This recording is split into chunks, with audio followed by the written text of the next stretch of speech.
Hello, welcome to Benny's Alternate Universe. I'm Benny. This is a show where I invite you to step inside my world, talk about what's going on in my tape collection. This morning in Connecticut, Ronald Reagan said that, and we're talking about Celtic Frost. We're talking about Celtic Frost, baby. Into the Pandemonium. Crazy album. First of all, a little background on Celtic Frost. Okay, there's some dispute, I guess, over how to pronounce their name. I look at it this way, okay? The Celtics were a basketball team from Boston that I was a fan of when it was Larry Bird, Robert Parrish, Danny Ainge, that era in the 80s, okay? The Celts were a Central European tribal affiliate that started to become active about 1000 BC. So Tom G. Warrior, Swiss extreme metal, avant-garde metal, occultist, in my opinion, would more likely name his band after the Celts than the Boston NBA franchise. Hence, Celtic Frost. Swiss band formed out of the pioneers of black metal, blackened thrash, occult metal, Hellhammer. Very influential and awesome group. Went on to become Celtic Frost. Released their album Morbid Tales, classic thrash, I guess satanic thrash, blackened thrash, or proto-black metal. I believe that was in 83 or 84, so very early on in the game. Followed that up with the Emperor's Return EP, Crushing, To Megatherion in 1985. Classic. One of the heaviest, darkest metal albums, I guess, ever. Unbelievable. A lot of French horn, a lot of operatic vocal, dramatic, heavy, crushing, classic. To Megatherion, the pinnacle for Celtic Frost. Flash forward, a lot of good reviews on To Megatherion. I apologize if I'm pronouncing it wrong. I've also seen interviews where Tom G. Warrior refers to the band as Celtic Frost, so that's another reason why I do believe it's Celtic Frost, not Celtic Frost. Okay? Larry Bird may or may not be a fan, but I don't think he's really affiliated with the band in any way. 1987. What's going on in metal? What happened in 1986? Master of Puppets, P-Cells, The Who's Buying. Master of Puppets, I almost feel like on a song like The Thing That Should Not Be, you could hear possibly that Lars was digging To Megatherion. That sludgier, they had a very sludgy style going on there, which was unusual at the time and awesome. Still sounds great. So all this has happened in 86.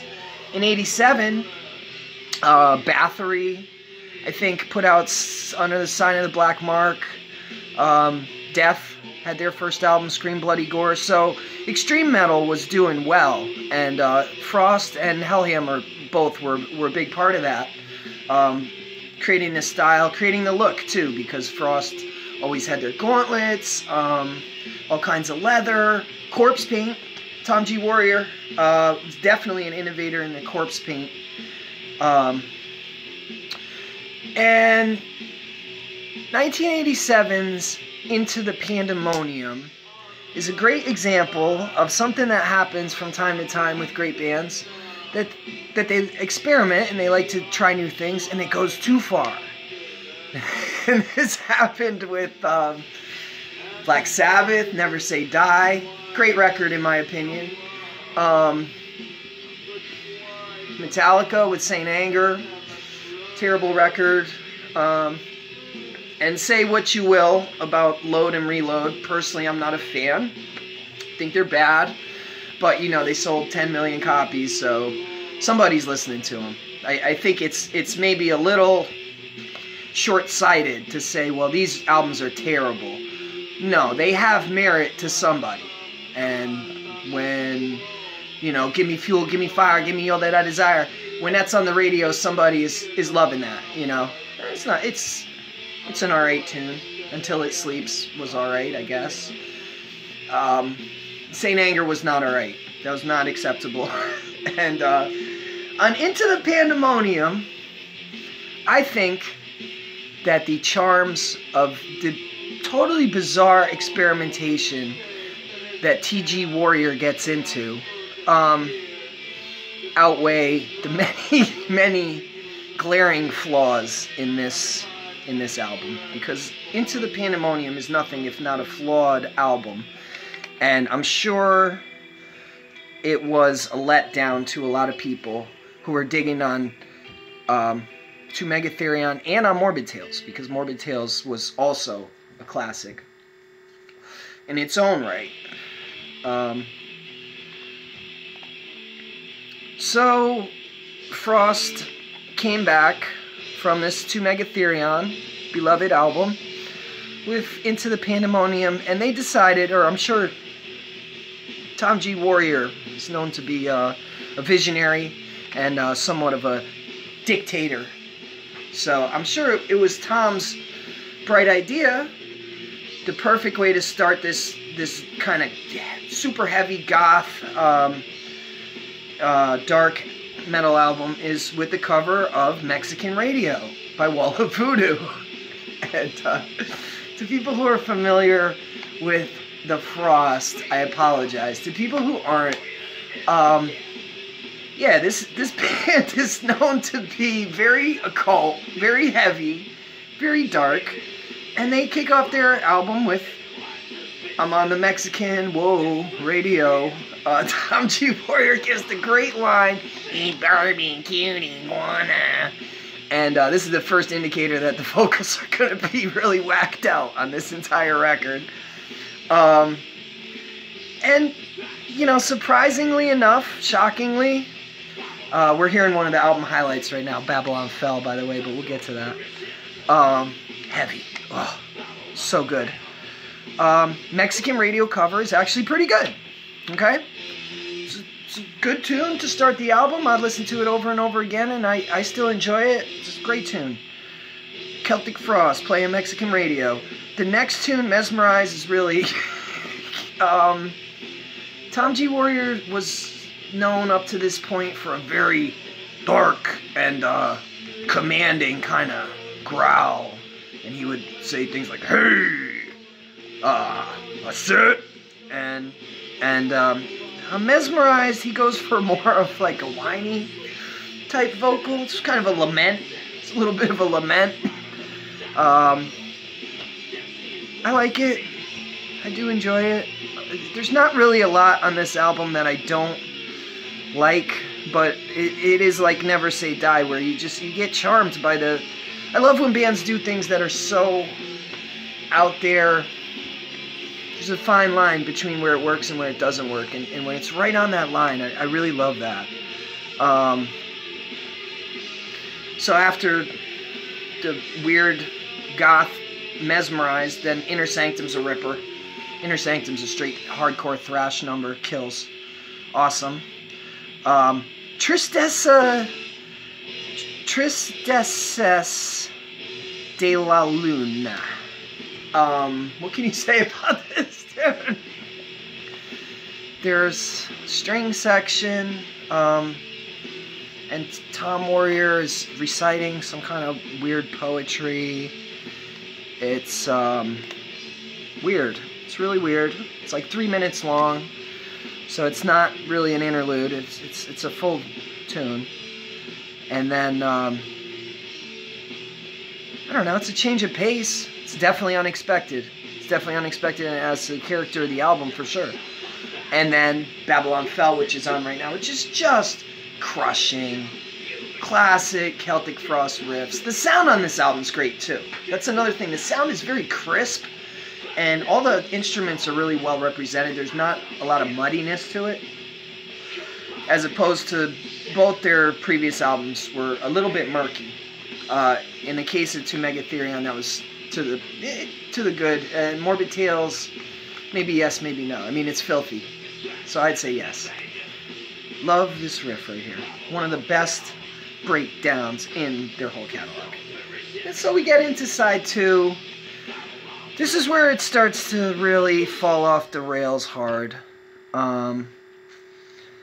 Crescent to Oblivion is kind of acceptable. It's heavy. It's definitely heavy.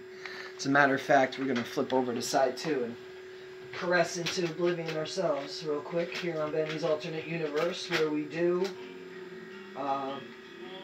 listen to the cassettes that we review. So now we're hearing a little Crescent to Oblivion, some bizarre Middle Eastern kind of Sufi chant going on. And this will give way to some pretty heavy and nice riffs. I think this is acceptable. Album side 2 opener, slow. Again, you know, Frost was so big on that like slow and lumbering riffage that is just so incredible. Another bad vocal. This is like, he sounds really old, like ancient, like an ancient elder. Which I guess, you know, these bad vocals, each one has its own character that makes it endearing, and so I don't hate any of the vocals on here. A lot of them make me laugh. Crescent to Oblivion makes me laugh, but it doesn't make me hate, so good on you, Tom Warrior. Even though this was really, the band never got their, I guess their reunion album, Monotheist, was when they finally redeemed themselves, because it was killer, but it took a long time. Made a lot of crappy records, or I guess only 2, but they both weren't that great after Into the Pandemonium. And then after Crescent to Oblivion, I think I hear a gong. I think there's some gong in this. A lot of weird instrumentation on Into the Pandemonium. A lot of strings, weird vocals, and whatnot. Then we get into One in Their Pride, which is definitely the worst song on the album. Again, like, it's part of the album. Into the Pandemonium is a piece, you know? If I were to put on one song, it would be Babylon Fell, but it really is a piece. And so One in Their Pride is got some drum machines going on, got some vocal samples, I think from the Apollo moon landing, and it's dumb. I definitely put it in the dumb file. This is a melodramatic album. Where To Megatherion was dramatic, this is melodramatic. Next up, I Won't Dance. I won't dance with anyone. The Elders Orient. Yeah, Tom G. Warrior gets the Soul Girls. Tracy and Roberta are on here doing their thing. It's really such a stupid song. I don't know what the hell he was going for. It makes me laugh every time. I love it. I mean, would I go so far as to say it's one of my favorite Frost songs? I don't know. I mean, this is one of the things that makes them so great, is that Tom G. Warrior is such a weirdo. Like, his riffs are incredible because of the tonalities that he uses. If we can geek out for a minute, he always mixes major and minor thirds in a way that's just bizarre, and I think it's, you know, maybe has some basis in like some kind of ancient music, or, you know, it could just be a lack of technique led him to this, and he didn't use blues-based scales, but whatever it is, very, very creative guy. And he always indulges these weird ideas that you gotta love him. You gotta respect it. And for me, I genuinely do enjoy when I hear a song like I Won't Dance, because it makes me laugh, but it doesn't make me laugh in a way that's like so much mocking as just it's celebrating that this guy is such an original. I love Tom Warrior. Okay. Rex Ire Requiem, I believe, is the one where there's like a French chick doing poetry, more classical instrumentation going on. I wanted to just delve into the lyrics for a second here, and I'm just going to take a random cross sample because they're all like really bad. Really weird and bizarre. Where's I Won't Dance? What is he saying I Won't Dance? Let's see. Here it is. The Elders Orient is the subtitle, by the way. I did taste their only dream, as denial was still unborn. Secrets beyond those dethroned walls and echoes of a martyr's scream. Deterrent vibrates the allurement's face as my bark, B-A-R-Q-U-E, bark, drowns toward conquest. Don't quiet in the elders' tears, for they've foreseen our past. Covered lies our remembrance. Oh, covered lies our remembrance as symbols turn to dance. I won't dance within despair. I won't dance. The Elders Orient. So that's kind of the realm that we're in here. Let's see what happens in Remembrance 3. This last region, last of fire, orgasmic cries, tears and words, wrath and strength. And you have to imagine this being delivered like wrath and strength, if God's glory, before the throne, death. So that's some of the lyrical themes. We got Hieronymus Bosch on the cover, by the way. This is a classic Garden of Earthly Delights. This particular, this is on Combat Records, this tape. I don't know if you could see that, in association with Noise Records, which was their original label. And this particular pressing doesn't have, there's a larger version of this same image. So, I don't know what more I can really say about Into the Pandemonium, except it's still viewed as being innovative, important work. Some people love it, some people hate it. Rightfully so. There's a lot of weird stuff going on. If you like weird metal, and you like, you know, when things get a little out there, which I do, then I think definitely get down with Into the Pandemonium. I listen to it all the time, and it's great. Want to talk about our new rubber duck rating system. I really don't like how we got it set up today, camera-wise. You can't see the ducks, so I'm going to bring them forward. Into the Pandemonium, I gave 4 ducks. 6 being the maximum. Gave me a cop duck because it's heavy.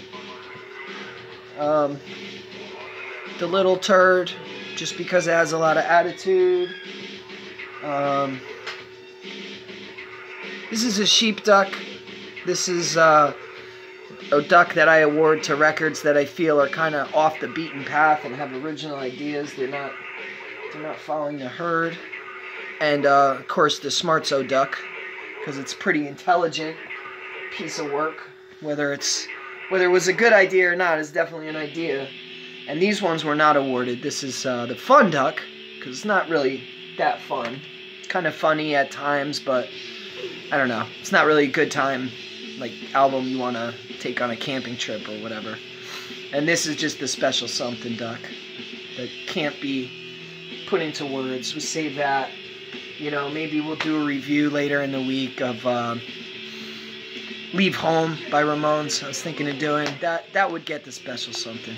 That's a classic. Anyways, it's Benny. Thank you for spending this period of time with me on Benny's Alternate Universe. I apologize for the camera, you know. Well, I mean, I don't. Whatever. It's free entertainment, you know.